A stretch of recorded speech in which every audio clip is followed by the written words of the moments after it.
Drum Buster was the first UX Bay released back in March of this year, bringing with it the most offensive one-blade attack shape, which has yet to have been surpassed in Beyblade X.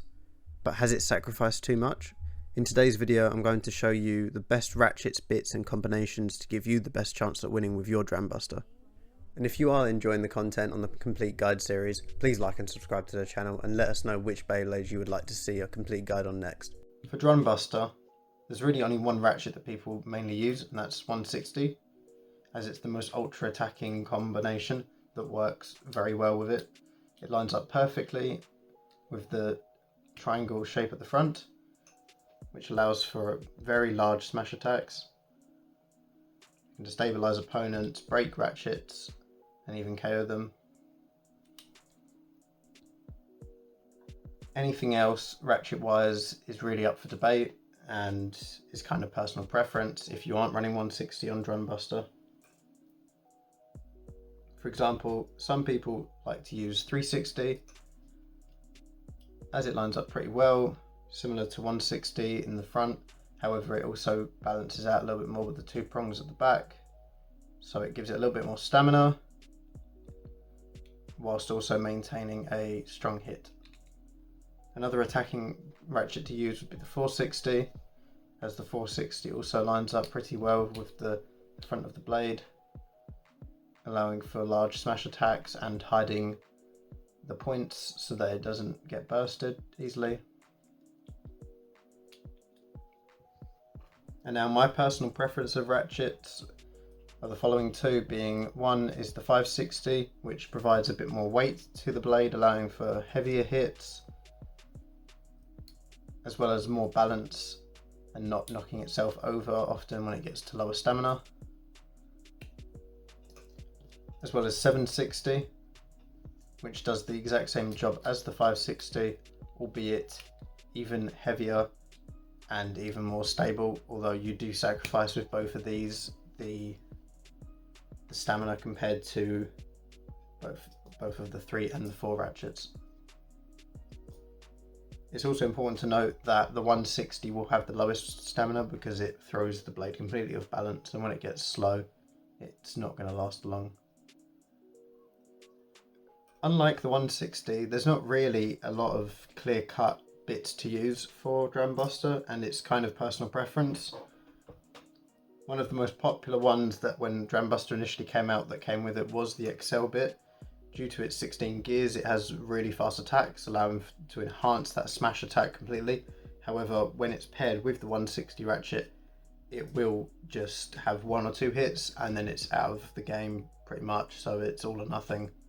So it's not really my favourite, but it's an option if you wanted to go high risk, high reward.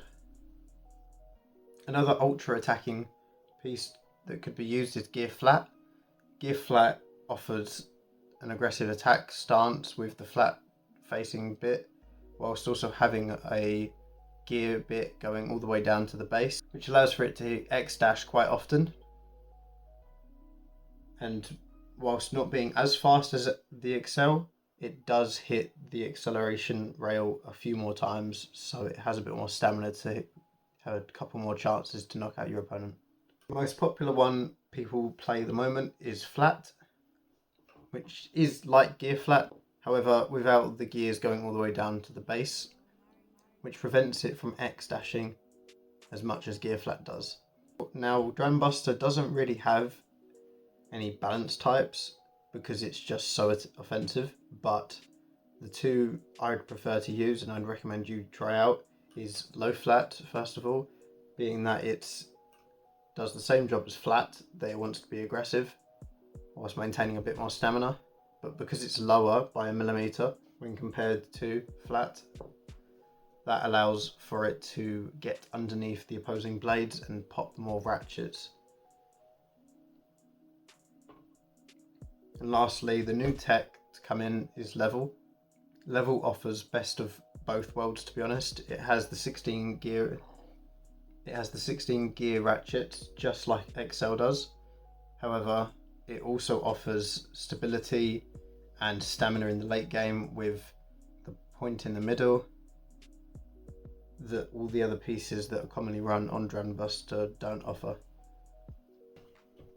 Some combos I'd recommend you try on Dran Buster would be the 160 with a gear flat.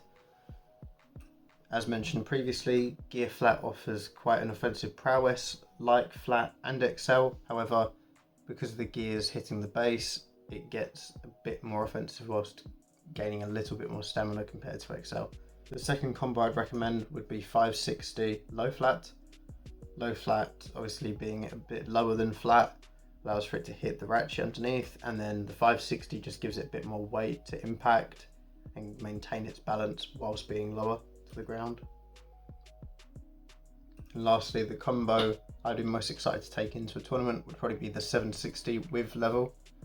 760 providing the same job as 560, but even heavier, which means pulling the weight of the blade down further, as well as level, which just allows for it to do great offensive attacks when it's on its flat side, and then when it gets to the point it can maintain its stamina a bit more. Something you may not know about Dran Buster is the fact that it can actually spin steal Cobalt Dragoon. Due to the shape of the blade, Cobalt Dragoon actually struggles to spin steal from it, and often you'll find that Dran Buster will actually equalise against it and win a fight. So if you are coming up against a lot of Cobalt Dragoons, I'd recommend definitely looking to use level against Cobalt Dragoon.